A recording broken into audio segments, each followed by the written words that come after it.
call you that natural.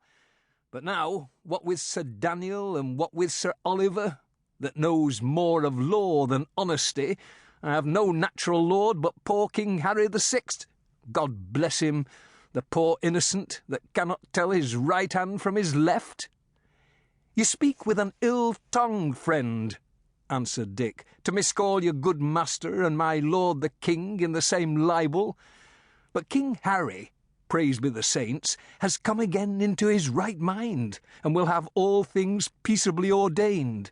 And as for Sir Daniel, you're very brave behind his back, but I will be no tale-bearer, and let that suffice." "I say no harm of you, Master Richard," returned the peasant. "You're a lad, but when you come to a man's inches, you will find you have an empty pocket. I say no more. The saints help Sir Daniel's neighbours, and the blessed maid protect his wards." "Clipsby," said Richard, "you speak what I cannot hear with honour. Sir Daniel is my good master and my guardian." "Come now, will you read me a riddle?" returned Clipsby. "On whose side is Sir Daniel?" "I know not," said Dick, colouring a little, for his guardian had changed sides continually in the troubles of that period, and every change had brought him some increase of fortune. "Aye," returned Clipsby, "you nor no man, for indeed he is one that goes to bed Lancaster and gets up York."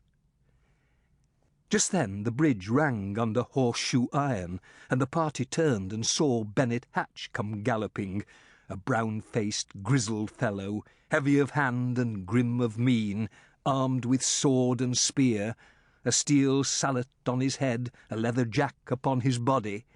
He was a great man in these parts, Sir Daniel's right hand in peace and war, and at that time, by his master's interest, bailiff of the 100. "Clipsby," he shouted, "off to the moat-house and send all other laggards the same gait. Bowyer will give you jack and sallet. We must ride before curfew. Look to it. He that is last at the lich-gate, Sir Daniel shall reward. Look to it right well. I know you for a man of naught. Nance," he added to one of the women, "is old Appleyard uptown?" "I'll warrant you," replied the woman, "in his field for sure."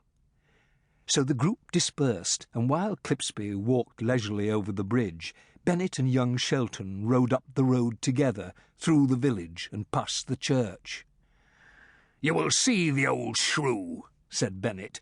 "He will waste more time grumbling and prating of Harry the Fifth than would serve a man to shoe a horse, and all because he has been to the French wars." The house to which they were bound was the last in the village, standing alone among lilacs, and beyond it, on 3 sides, there was open meadow rising towards the borders of the wood. Hatch dismounted, threw his rein over the fence, and walked down the field, Dick keeping close at his elbow, to where the old soldier was digging, knee-deep in his cabbages, and now and again, in a cracked voice, singing a snatch of song. He was all dressed in leather, only his hood and tippet were of black frieze and tied with scarlet. His face was like a walnut shell, both for colour and wrinkles, but his old grey eye was still clear enough, and his sight unabated.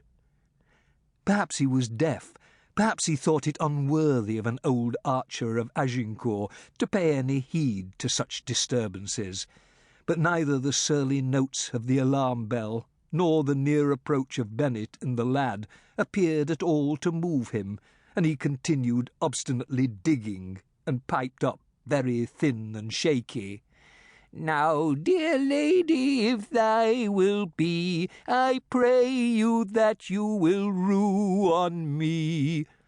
"Nick Appleyard," said Hatch. "Sir Oliver commends him to you, and bids that ye shall come within this hour to the moat-house, there to take command." The old fellow looked up. "Save you, my masters," he said, grinning, "and where goeth Master Hatch?" "Master Hatch is off to Ketley, with every man that we can horse," returned Bennet.